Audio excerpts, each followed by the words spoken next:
Nouvel invité de cette spéciale montagne sur Sensation, Pierre-André Contat, directeur de l'école du ski français du Pradly. Bonjour. Bonjour. Hier, c'était l'ouverture du domaine skiable à Pradly-Saumon. Une seule piste était ouverte. Aujourd'hui, pareil. Alors, ma question est simple et un peu provocante peut-être.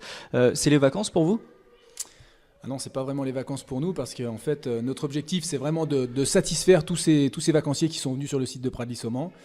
Mais malgré tout, on peut se vanter d'avoir malgré tout une piste d'ouverte sur une neige quasi totalement naturelle. Donc on a tout mis en œuvre pour pouvoir faire skier, en tout cas les petits skieurs, les enfants, et puis quelques adultes et certains snowboarders. Je crois savoir que vous avez dû modifier votre programme à cause du manque de neige. Vous avez regroupé les cours en début de semaine prochaine, c'est ça ?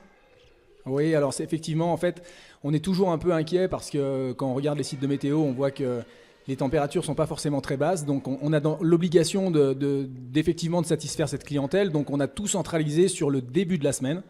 Et puis on verra mercredi, on refera un point météo mercredi et peut-être qu'on pourra continuer jusqu'au terme de leur semaine de vacances.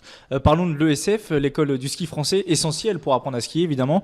Avoir un prof, un guide, c'est quoi les avantages concrètement pour ceux qui n'en veulent pas éventuellement ? Les avantages, ils sont très clairs. C'est d'apprendre bien sûr à skier, mais surtout apprendre à skier en toute sécurité. C'est vraiment extrêmement important parce que la montagne est un milieu relativement hostile, comme la mer d'ailleurs. Et si on veut passer un séjour en toute quiétude, eh bien, il est important de s'armer d'un moniteur, notamment des moniteurs des écoles du ski français. Apprendre à skier tout seul ou avec des amis ou en famille, c'est possible tout de même ou c'est vraiment une mauvaise idée ? C'est relativement une mauvaise idée. Je crois que je fais souvent un parallèle entre le sport et la musique. Et c'est vrai que quand on veut jouer une pièce de Mozart ou de Bach, il est quand même extrêmement important de pouvoir apprendre le solfège et faire des gammes avant de se lancer. Et c'est exactement pareil pour le sport. Alors chaque année, on compte environ 140 à 150 000 personnes blessées dans des accidents à la montagne. Donc faites très attention. À partir de quel âge on peut mettre un enfant à l'école du ski français ? Eh bien écoutez, nous on va les accueillir à partir de 3 ans. Dans une cellule qui s'appelle le Jardin des Neiges. On a décidé ça ici spécialement au Pradly. On a une certaine liberté sur ce fonctionnement-là et on va les accueillir à partir de 3 ans et puis ensuite jusqu'à 99 ans. À 3 ans, on leur fait faire quoi aux enfants par exemple ? Eh bien, c'est l'apprentissage du ski par le jeu. On se familiarise avec la montagne, avec le froid, avec la neige, avec le matériel, les petits skis, les petites chaussures. Et puis on fait les premières glissades. On joue avec un petit univers adapté aux enfants. On leur apprend peut-être aussi la sécurité, les règles de la montagne ou pas encore ? Bien sûr, mais bon, à 3 ans, vous savez, ils sont encore pas suffisamment réceptifs. C'est vraiment du jeu et avec des temps de ski qui sont relativement limités parce qu'on se fatigue vite. Et voilà, c'est vraiment, ils passent des bons moments. Ils sont très bien encadrés. Quand la météo est capricieuse, on les met dans un petit local chauffé avec plein de jeux. C'est sympa pour eux. L'école du ski français, ce n'est pas uniquement pour les plus petits, également pour les adultes. C'est une demande importante, les cours d'adultes ?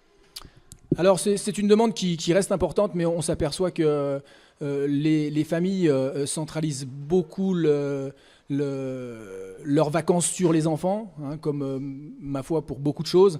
Et on s'aperçoit quand même qu'on a énormément d'enfants pour finalement un peu moins d'adultes. C'est bien dommage parce qu'on apprend à tout âge. Et je crois qu'encore une fois, pour skier en sécurité et surtout pour se faire plaisir, puisque un des slogans des écoles du ski français, c'est skier pour le plaisir.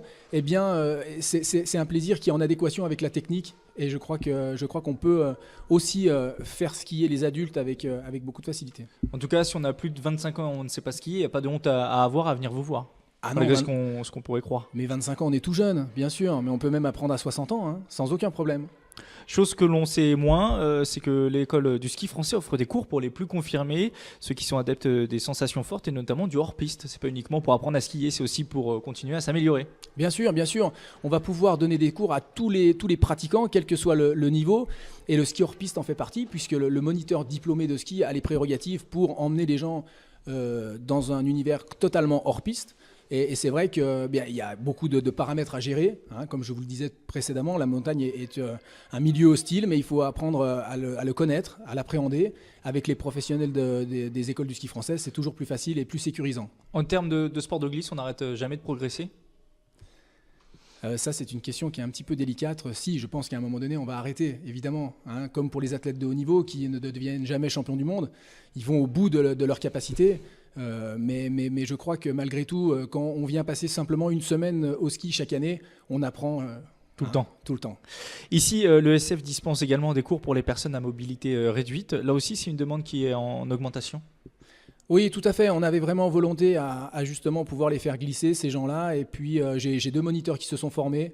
Et de plus en plus, on a cette demande. Alors, c'est vrai qu'on a, quand on parle de personnes à mobilité réduite, on pense à des paralysies.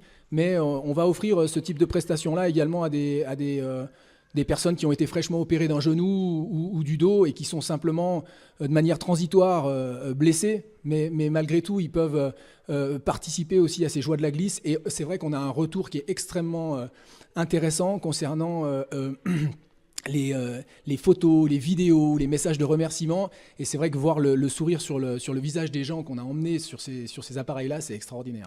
Alors l'école du ski français, ce n'est pas uniquement du ski alpin, c'est également du ski nordique. Quel type d'activité vous proposez, par exemple ici? Eh bien écoutez, on a un très beau plateau de ski nordique, effectivement. Le Pradly avait accueilli les championnats du monde espoir de ski nordique il y a quelques années. Nous avions, nous, dans nos rangs à l'ESF du Pradly, une monitrice qui avait participé à 2 Olympiades. Et donc on va vous proposer de manière assez classique le style classique, justement, et le skating, mais également le biathlon. C'est une demande importante maintenant, le ski nordique? Ou Malheureusement, ça reste minoritaire encore? c'est totalement minoritaire, ça. Merci Pierre-André Contat, je rappelle que vous êtes le directeur du ski français du Pradly. Merci d'avoir répondu à nos questions. Ben, merci à vous de m'avoir invité.